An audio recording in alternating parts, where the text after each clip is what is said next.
ठीक है ना। ये वाला पोर्शन आज हम कवर करेंगे।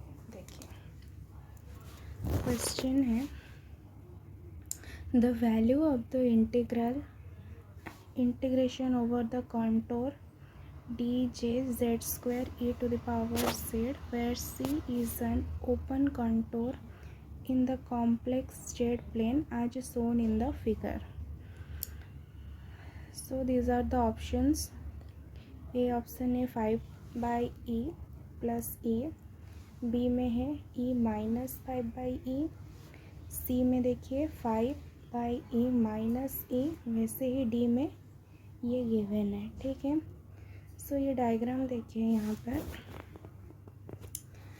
This is the real Z axis और यहाँ पर इमेजिनरी जेड एक्सिस है।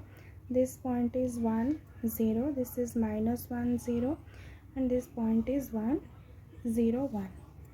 So this is the open contour, ये वाला हमको गिवन है ना। तो इसका सल्यूशन हम देखते हैं क्या होगा। तो पहले तो हम ये जान लेते हैं कि जो कॉम्प्लेक्स होता है कॉची इंटीग्रल थ्योरम, उसको हम पहले जान लेते हैं क्योंकि इसका एप्लीकेशन यहाँ पर होगा। सो देखो, if a complex function f of z is analytic at all point inside and on a simple closed curve C, then we can say closed integration over C f of z dz equals to क्या होगा, 0 होगा। यानी कि simple curve is equals to non intersecting curve. So ये वाला हमको वहाँ पर अप्लाई करना है। देखिए क्या होगा। तो देखो सॉल्यूशन में हम क्या लिखेंगे, if we complete the contour, अगर हम इस कंटूर को कंप्लीट करेंगे तो ऐसा ही कुछ बनेगा। ठीक है ना। Then by Cauchy integral theorem हम क्या लिख सकते हैं, देखिए यहाँ पर, that is integration of dz² e to the power z, limit कहाँ से कहाँ तक जाएगा, यहाँ से यहाँ, ये वाला रियल एक्सिस में कहाँ से कहाँ तक लिमिट है, -1 से लेकर 1 तक।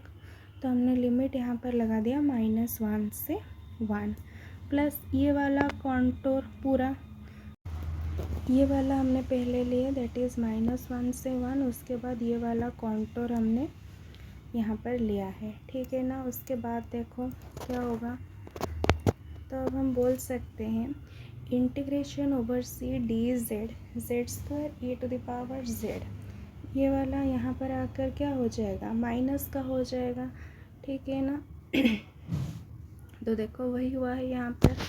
So minus of -1 to 1 dz² e to the power z। अब हम इसका क्या कर लेंगे, इंटीग्रेशन बाय पार्ट्स कर लेंगे, है ना। तो देखो क्या होगा यहाँ पर, फास्ट फंक्शन, ये वाला हमने फास्ट फंक्शन लिया, इसको दूसरा second function, first function as it is, okay, integration of second minus derivation of first, यानी कि z² का क्या हो जाएगा 2z, एंड वही इंटीग्रेशन ऑफ सेकेंड। तो ये वाला हमने इंटीग्रेशन को लिख लिया यहाँ पर। और यहाँ पर देखिए लिमिट कहाँ से कहाँ होगा, -1 से 1। ठीक है ना। यहाँ पर भी वही हुआ है, दैट इज़ 2z का डेरिवेशन इक्वल्स टू 2 और e to the power z का इंटीग्रेशन क्या होगा, e to the power z। ठीक है ना। तो अब हम क्या करेंगे, लिमिट्स पुट कर लेंगे। पहला अपर लिमिट पुट करेंगे, उसके बाद लोअर लिमिट पुट करेंगे। देखो क्या होगा उसके बाद, देखो। सो हमने पहले जहाँ जहाँ पर भी z है वहाँ वहाँ पर हमने पहले क्या लिया, 1 पुट किए। ठीक है ना। तो ये वाला एक्सप्रेशन आएगा 1² e to the power 1 minus 2 × 1 e to the power 1 plus 2 e to the power 1 minus, अब हम क्या करेंगे, z के जगह पर -1 पुट करेंगे। सो -1 का square e to the power -1 plus 2 -1 e to the power -1 और यहाँ पर भी क्या हो जाएगा, माइनस का 2e⁻−1। ठीक है ना। हमने पहले अपर लिमिट पुट किया, उसके बाद लोअर लिमिट। उसके बाद देखो तो माइनस ये वाला हो गया e−2e + 2e -1/e -2/e -2/e। सो ये तो कैंसिल हो गए, -2e + 2e गट कैंसिल। अब हमारे पास क्या बचा, दैट इज़ माइनस का 5/e एंड ये वाला e, ब्रैकेट में सिर्फ ये बचा। ठीक, उसके बाद देखिए क्या होगा। तो देखो ये वाला हमने माइनस को यहाँ पर मल्टीप्लाई कर दिया, तो आंसर हमको क्या मिला, तो आंसर हमको मिला कि integration of over c dz z² e⁻z is equals to, sorry यहाँ पर e⁻z होगा ना, e⁻z, ये पहले क्या था, माइनस ऑफ e-5/e था, हमने नेगेटिव को अंदर मल्टीप्लाई कर दिया, तो ये क्या बन गया, 5/e -e। तो ये हमारा आंसर आ गया। देखो ऑप्शन में कौन सा आंसर करेक्ट है, तो जो सी वाला ऑप्शन है वो करेक्ट हो गया। समझ में आया सबको। मैं एक बार और एक्सप्लेन कर देती हूँ। देखो डायग्राम ऐसा था, this is the real axis of Z and ये वाला क्या था, इमेजिनरी एक्सिस ऑफ जेड था। ठीक, और दिस पॉइंट इज़ 1 0, वैसे ही ये वाला पॉइंट था -1 0, और ये वाला ओपन कॉन्टोर हमको गिवन था। ठीक है ना। ओके, हमेशा याद रखना, एंटी क्लॉकवाइज डायरेक्शन में ही रखना। तो हमने क्या किया, इंटीग्रेशन को कैसे लिखा, पहले हमने ये वाला रियल एक्सिस का इंटीग्रेशन लिखा, दैट मीन्स इंटीग्रेशन लिमिट कहाँ से कहाँ तक होगा, -1 से 1, देन dz z² e⁻z। ठीक है ना। उसके बाद देखो ये वाला दिस कॉन्टोर, इस कॉन्टोर को भी तो लिखना है ना। तो इंटीग्रेशन ओवर c, और ये क्या हो जाएगा, dz z² e⁻z is equals to 0। अब हम क्या करेंगे, ये वाले टर्म को राइट साइड में लेकर आएंगे और दैट बिकम्स नेगेटिव, है ना। उसके बाद हमने सिर्फ सिंपली इसको क्या किया है, सॉल्व किए हैं। ठीक है, आई होप सबको समझ में आया होगा। This is the first question. Okay, इसके बाद हम देखेंगे नेक्स्ट क्वेश्चन को। देखो क्वेश्चन 2 क्या है, which of the following matrices in an element of the group SU2। So example देखिए, ये ग्रुप SU2 का कौन है पूछा है। यहाँ पर ए में है 1 1 0 1, बी में देखिए 1 + आयोटा अपन √3 -1/√3 1/√3 1 - iota √3। Option C 2 + iota iota 3 1 + iota. वैसे ही ऑप्शन डी देखिए 1/2 √3/2 √3/2 एंड 1/2, है ना। तो SU2 ग्रुप का मैट्रिक्स का रिप्रेजेंटेशन कैसे होता है आपको पता होगा। देखिए यहाँ पर, so SU2 is a group defined as, इसको हम कैसे डिफाइन करते हैं, अगर अल्फ़ा बीटा हमारे पास है, यहाँ पर आएगा अल्फ़ा, यहाँ पर आएगा बीटा, यहाँ पर क्या आएगा माइनस ऑफ बीटा, और यहाँ पर आएगा अल्फ़ा बार। तो अब हम क्या करेंगे, इस जो ऑप्शन है हमारे पास उसी में से ही हम चेक करेंगे, है ना। आप चेक कर सकते हैं, लेकिन अब हम क्या करेंगे, अब हम ऑप्शन बी को देखते हैं। अगर मैं इसको क्या मानूँ, if this is my alpha and this is my beta, है ना, इसको मैंने क्या माना, अल्फ़ा माना। अच्छे से देखिए, इसको मैंने क्या माना, अल्फ़ा माना, वैसे ही इसको मैंने क्या माना, बीटा माना। तो यहाँ पर क्या होना चाहिए, बीटा माइनस, है ना, माइनस का बीटा ही तो है। और यहाँ पर क्या होना चाहिए, अल्फ़ा का बार होना चाहिए, है ना। 1 प्लस आयोटा अपन √3 क्या है, अल्फ़ा है। अल्फ़ा बार क्या हो जाएगा, 1 माइनस आयोटा अपन √3, है ना यहाँ पर। ठीक, मैं अच्छे से क्लीन से आपको फिर से एक बार समझा देती हूँ, 1 मिनट। तो देखिए यहाँ पर हमको ये वाला चाहिए, ऐसा रिप्रेजेंटेशन हमको क्या है चाहिए। This is the representation of SiO2 group. अगर हमने अल्फ़ा को ये माना 1 प्लस आयोटा अपन √3, बीटा को 1 अपन √3 माना है, तो क्या होगा, तो हमें क्या चाहिए, अल्फ़ा का बार चाहिए, ठीक है ना। अल्फ़ा का बार क्या हो जाएगा, 1 माइनस आयोटा अपन √3 होगा। ठीक, वैसे ही माइनस बीटा भी चाहिए, तो वो क्या हो जाएगा, -1 अपन √3, है ना। सबको समझ में आया। तो ये वाला एक्सप्रेशन सिर्फ बी में है, that's why our B option is correct. ठीक है, अगर हम सोल्यूशन आप देखना चाहते हैं तो देख सकते हैं। यहाँ पर हमने वही लिखा है, SiO2 is the group defined as SiO2 equals to alpha beta minus beta alpha bar. उसके बाद हमने यहाँ पर लिखा है alpha beta belongs to C alpha. देखिए ये भी एक कंडीशन है, क्या कंडीशन है, alpha mod square plus beta mod square equals to 1 होना चाहिए। यहाँ पर हो रहा है कि नहीं वो भी हम चेक करेंगे, ठीक है ना। तो समझ में आया। अगर हम ये भी करेंगे कि अल्फ़ा का वैल्यू यहाँ पर पुट करेंगे, बीटा का वैल्यू यहाँ पर पुट करेंगे, तो दैट इज़ इक्वल्स टू 1 आएगा, ठीक है ना। तो हम बोल सकते हैं कि option B agree the above property of SiO2। ठीक, नेक्स्ट क्वेश्चन देखिए यहाँ पर, let A vector and B vector two distinct 3 dimensional vectors, ठीक है ना, ये क्या है, 3 डायमेंशनल वेक्टर्स है।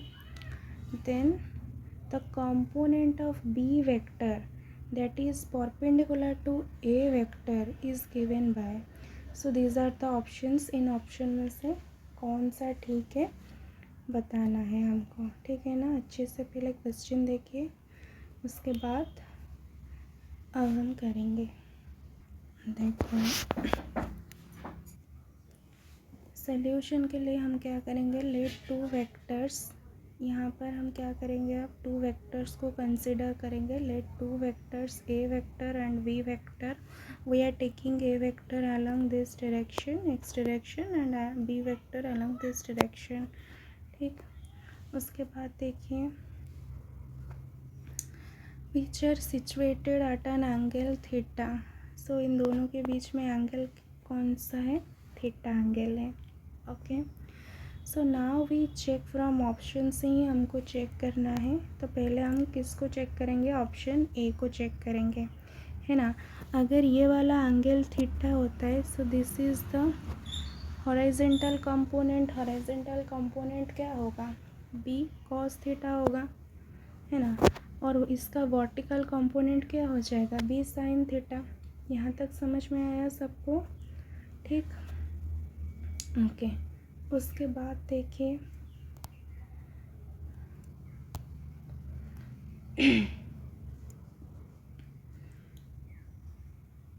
तो यहाँ पर हमने क्या किया, A vector cross B vector cross A vector upon A square.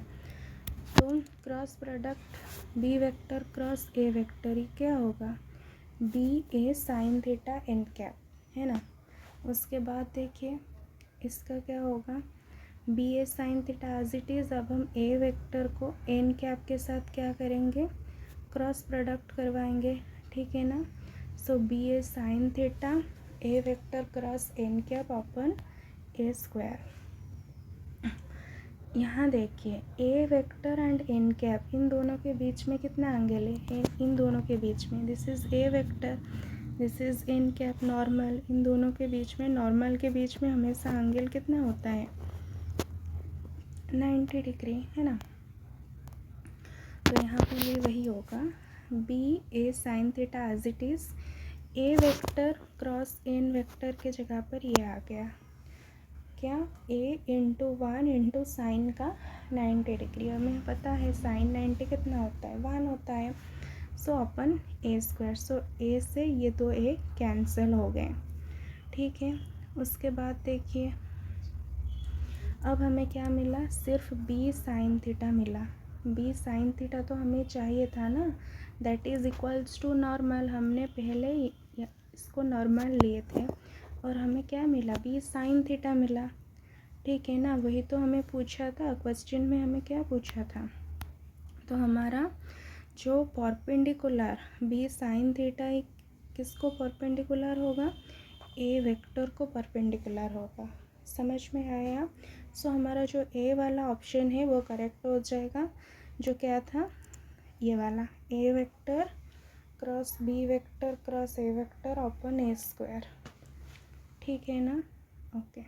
उसके बाद देखिए number 4, let p and x where n starts from 0 be a polynomial of degree n with real coefficients defined in the interval n का value 2 से लेकर 4 तक रहेगा।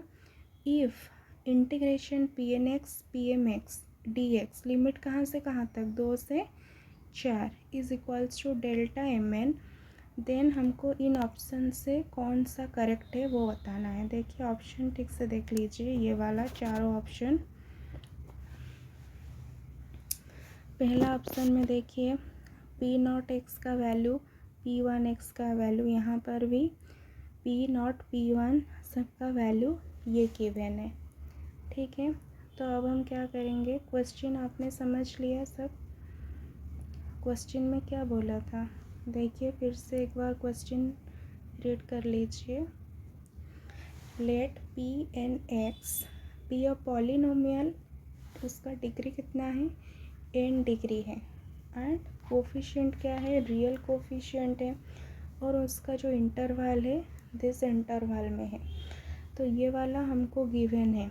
अच्छा, आप लोगों को ये सब पता होगा, Kronecker, this is Kronecker delta, इसको हम क्या बोलते हैं, क्रोनेकर डेल्टा बोलते हैं, है ना। तो अब इस एक्सप्रेशन को पहले समझिए। देखिए क्वेश्चन में हमें क्या गिवन था, इंटीग्रेशन ओवर 2 से लेकर 4 तक P N X P M X D X is equals to delta M N. ठीक, ये वाला हमें क्या है, गिवन था। ठीक है ना, तो इसका मतलब क्या है, when M is equals to N, so delta M N का वैल्यू क्या हो जाएगा, 1 होगा। लेकिन when M not equals to N, तब डेल्टा एम एन का वैल्यू क्या होगा, 0 होगा। ठीक है ना, सो इस ऑर्थोगोनैलिटी कंडीशन को हम यूज़ करेंगे यहाँ पर, है ना।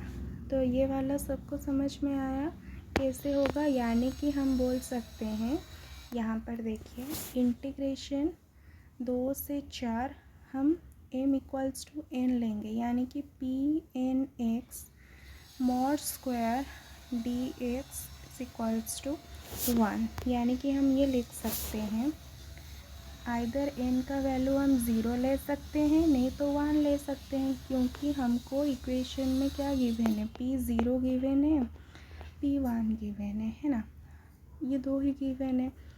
तो अब हम क्या लिख सकते हैं, 2 से लेकर 4 तक P not X mod square D X is equals to 1, ऐसे लिख सकते हैं।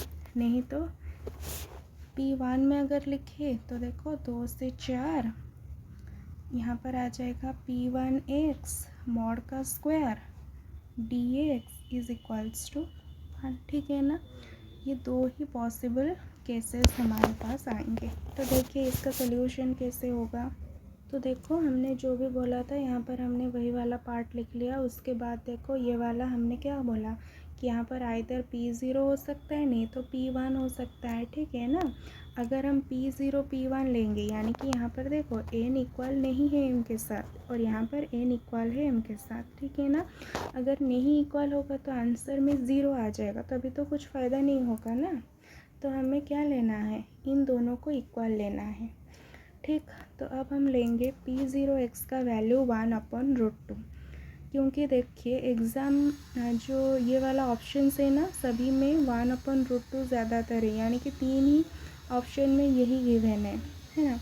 और ये वाला 1/2 है। सिर्फ हम 1/√2 को लेकर देखते हैं कि आंसर में 1 आता है कि नहीं। ठीक, तो देखो इंटीग्रेशन 2 से 4 P0x mod स्क्वायर dx। 2 से 4 हमने P0 का वैल्यू यहाँ पर पुट किया तो वो कांस्टेंट था, बाहर आ गया। इंटीग्रेशन 2 to 4 dx, इंटीग्रेशन अब dx x हो गया। अब हम क्या करेंगे, upper limit minus lower limit कर देंगे तो वी विल गेट 1। तो इसका वैल्यू क्या आ रहा है, 1 आ रहा है। आप 1/2 लेकर भी चेक कर सकते हैं तो वो नहीं आएगा, ठीक है ना। उसके बाद देखो वैसे ही सिमिलरली हम P1x के लिए भी चेक करेंगे, है ना। तो इसमें क्या होगा, P1x का वैल्यू हमने डी वाला ऑप्शन लिया था, ये वाला P1x जहाँ पर भी होगा इसको हम लेंगे और इसके जगह पर ये वाला पुट कर देंगे, राइट। ये वाला बाहर आ गया कांस्टेंट 3/2। उसके बाद देखो इसका हमने स्क्वायर ओपन कर दिया, 9 + x² - 6x, एंड सिंपली हम क्या कर देंगे, इंटीग्रेशन कर देंगे, ठीक है ना। देखो ये आ गया 9x, ये आ गया +x³/3 और ये आ गया -6x² 2, और सबका लिमिट देखिए 2 से 4 तक। तो अब हम क्या करेंगे, सब में upper limit minus lower limit कर देंगे। सो 9 4 - 2 प्लस यहाँ पर 1/2, यहाँ पर देखिए सॉरी दिस इज़ 1/3 है था ना यहाँ पर, हाँ 1/3 x³ है यानी कि 4q - 2q। तो ये 2 से 6 कट जाएगा तो वी आर गेटिंग 3 हियर, -3 4² - 2 का स्क्वायर, है ना। तो यहाँ तक हो गया। उसके बाद हम सिंपली इसको क्या कर लेंगे, सॉल्व कर लेंगे। तो उसके बाद क्या होगा देखिए, उसके बाद ये होगा 3/2 बाहर था और इसको हम सॉल्व किए, हमको ये मिला। सो फाइनली देखो 3/2 × 2/3 we are also getting 1 from here. So यानी कि जो ऑप्शन डी था वो ही हमारा क्या होगा, करेक्ट ऑप्शन होगा। तो यहाँ पर देखो ऑप्शन डी अपना करेक्ट हो गया। समझ में आया? अगर नहीं समझ में आया तो आप मुझे पूछ सकते हो, है ना। उसके बाद देखो 5 number question, which of the following is an analytic function of the complex variable z equals to x plus iota y in the domain mod z less than 2। mod z less than 2 इसका मतलब क्या होता है, पहले ये समझिए। हमको क्या गिवन था, mod z less than 2, इसका मतलब z lies between -2 से +2, है ना, यही होगा। और अब हम क्या करेंगे, जो भी हमें ऑप्शंस गिवन है z पुट करेंगे किसके जगह पर, x + i के जगह पर, और z बार किसके जगह पर पुट करेंगे, x - i के जगह पर, ठीक है ना। हमें अगर z बार का पावर कुछ मिलता है तो वो एनालिटिक नहीं होगा, ठीक है ना। अगर हम रियल पार्ट ऑफ z मिलता है तब भी वो एनालिटिक नहीं होगा, है ना। तो अब हम ऑप्शन वाइज चेक करेंगे एक एक, तो कौन एनालिटिक होता है, ठीक। अब हम एक एक चेक करेंगे। देखिए first we are taking option A, ये वाला ऑप्शन ए था 3 + x - i पावर 7। हम क्या करेंगे, इस x - i के जगह पर हम क्या लिख सकते हैं, देखो z का वैल्यू अभी हमने बताया x + i होगा तो z बार क्या हो जाएगा, x - i है ना।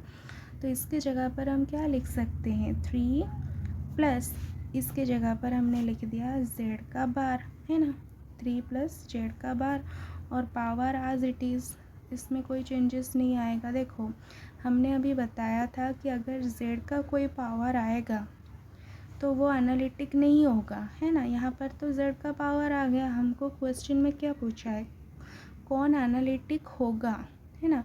तो ये ऑप्शन तो गलत हो गया, ठीक। अब हम देखेंगे दूसरा। देखो सेकंड क्वेश्चन हमको क्या गिवन है, सेकंड ऑप्शन हमको क्या गिवन है, 1 plus x plus iota y उसका पावर है 4, 7 minus x minus iota y इसका पावर है 3। इसको भी हम वैसे ही लिखेंगे। देखो इन दोनों के जगह पर हम क्या लिख देंगे z, और यहाँ पर भी देखो इन दोनों की जगह पर हम क्या लिख देंगे z। ये कैसे आया मैं फिर से आपको बता देती हूँ। ये वाला समझ में आया, इन दोनों की जगह पर हमने z लिख दिया, और यहाँ पर भी हमने क्या किया, माइनस कॉमन ले लिया। तो माइनस कॉमन लेने के बाद ये क्या हो जाएगा, देखिए ये वाला हो जाएगा 7 minus of x plus iota y, है ना, यही तो बन जाएगा, और इसके जगह पर मैं z लिख दूँगी। ठीक, तो ये हो गया 7 minus z to the power क्या 3। ओके, समझ में आया सबको। तो अब हम बोल सकते हैं कि here we get only power of z. यहाँ पर देखिए, यहाँ पर भी जेड का पावर मिल रहा है, यहाँ पर भी जेड का पावर मिल रहा है। तो अब हम बोल सकते हैं कि ये फंक्शन क्या होगा, एनालिटिक होगा, यानी कि दिस फंक्शन इज़ करेक्ट। हमको जो चाहिए वो यहाँ से मिल गया। ठीक है ना। अगर आपको ये वाला भी देखना है कि जो सी और डी ऑप्शन ठीक है कि नहीं, वो भी आप चेक कर सकते हैं। देखिए सी ऑप्शन में वहाँ पर एक करेक्शन कर देंगे। सी में ये वाला ऑप्शन गिवन था 1 minus 2x minus iota y, उसका पावर था 4 है। यहाँ पर 2x नहीं था, वहाँ पर आप 2x लिख दीजिएगा। ठीक है ना। ओके, देखो इसमें क्या होगा, ये वाला देखो 1 minus 2x minus iota Y, इसको हम कैसे लिख सकते हैं, minus 2x minus iota Y को लिख सकते हैं ना, minus x minus iota y. और इन दोनों में से हमने क्या किया, माइनस कॉमन ले लिए। और यू कैन ऑल्सो यहाँ पर आप ऐसे भी लिख सकते हैं, यहाँ पर इन दोनों के जगह पर x माइनस आयोटा वाई के जगह पर भी आप z बार भी लिख सकते हैं ना। तो ये वाला जो पार्ट आ रहा है माइनस का x, और जो x वाला पार्ट आ रहा है ये क्या है, रियल पार्ट ऑफ z है ना, रियल पार्ट ऑफ z। तो ये हमें नहीं चाहिए, रियल पार्ट ऑफ z होगा तो वो क्या होगा, एनालिटिक नहीं होगा। ठीक है ना। तो ये इक्वेशन कन्वर्ट हो गया 1 minus Z bar X to the power 4, और यहाँ पर आ गया 3 माइनस जेड का क्यूब। तो x को हम क्या लिख सकते हैं, 1 minus real part of z into Z bar, उसका पावर 4, 3 माइनस जेड क्यूब। तो hence we get power of real z का हमको क्या मिल रहा है, पावर मिल रहा है, जो हमको नहीं चाहिए। So also instead of z, so it is not analytic, यानी कि सी ऑप्शन भी क्या हो गया, गलत हो गया। ठीक है ना। अभी हम देखेंगे क्या, डी ऑप्शन देखेंगे। देखो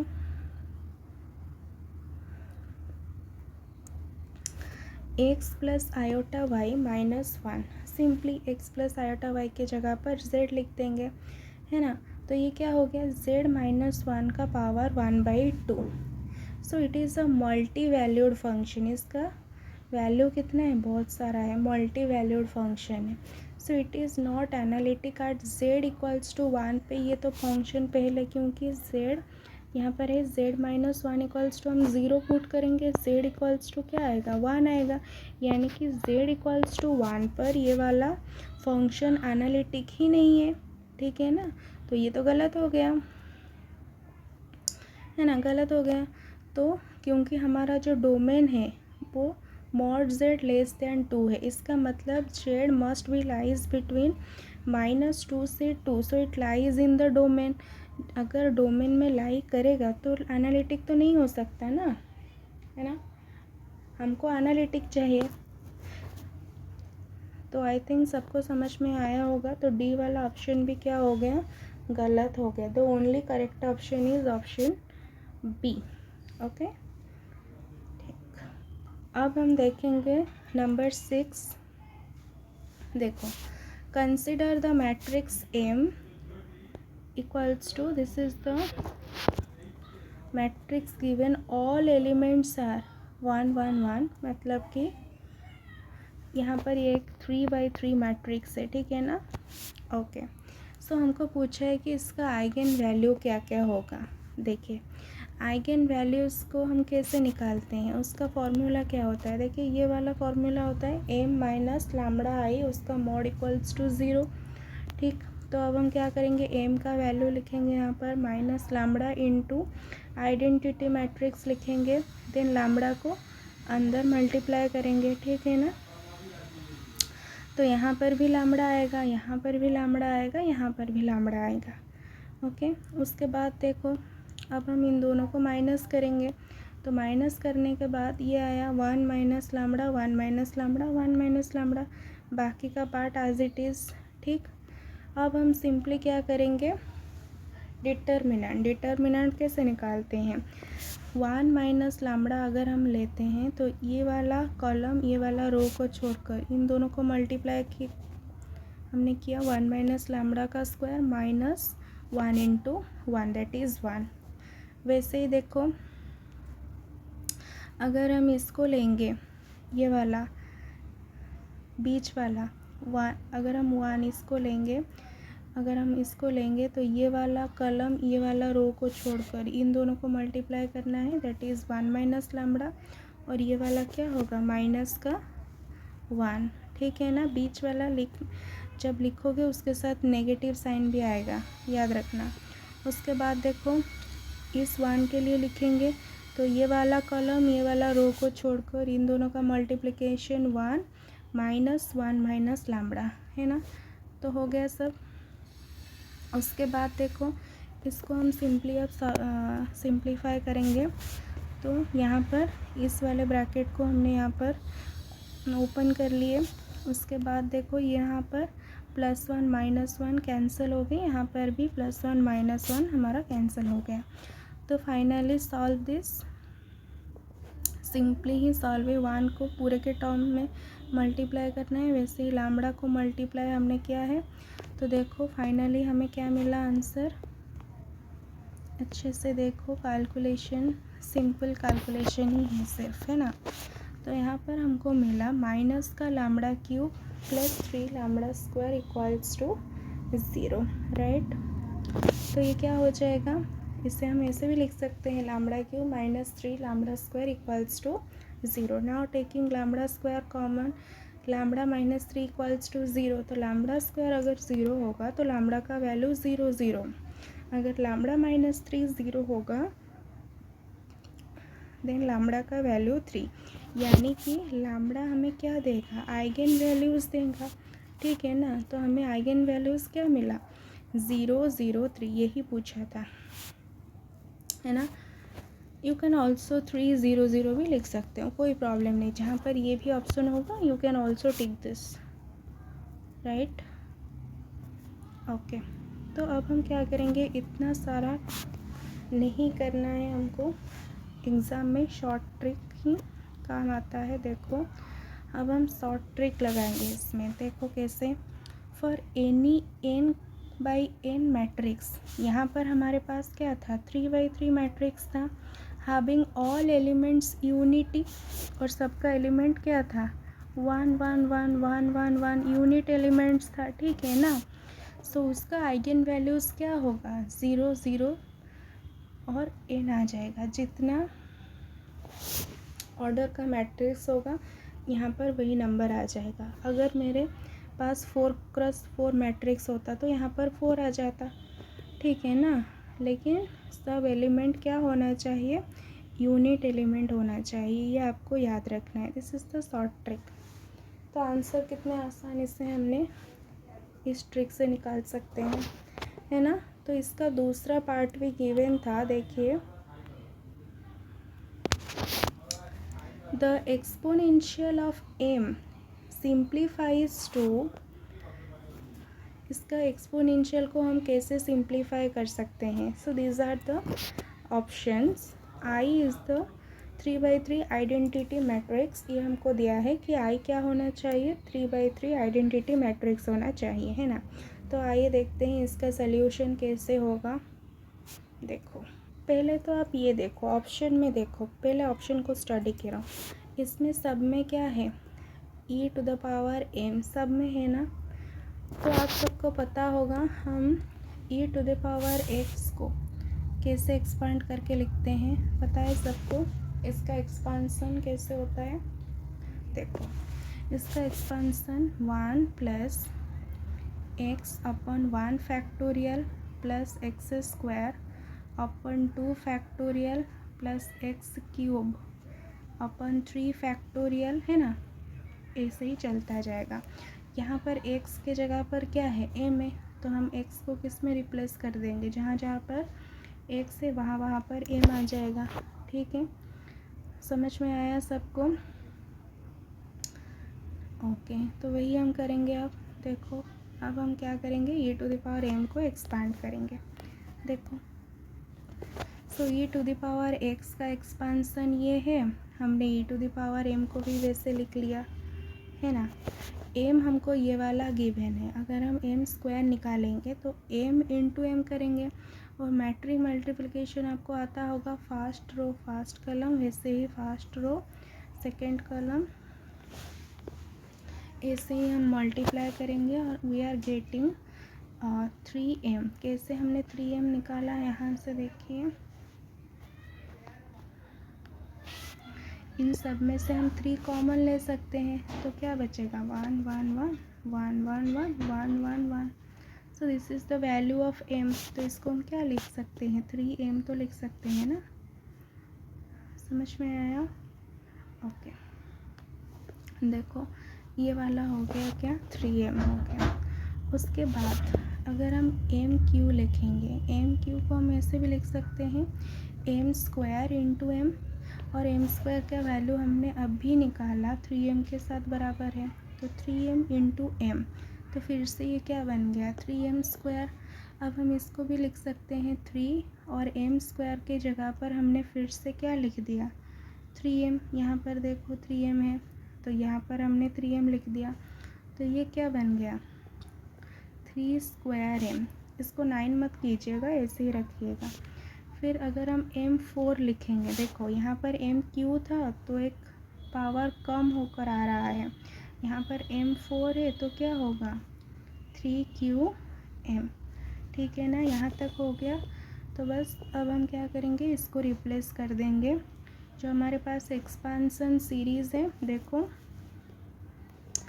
इस m के जगह पर m as it is m square के जगह पर हम क्या लिख देंगे? 3m। एम क्यू के जगह पर हम क्या लिख देंगे? 3 स्क्वायर m। m4 के जगह पर क्या लिख देंगे? 3qm। ठीक है ना?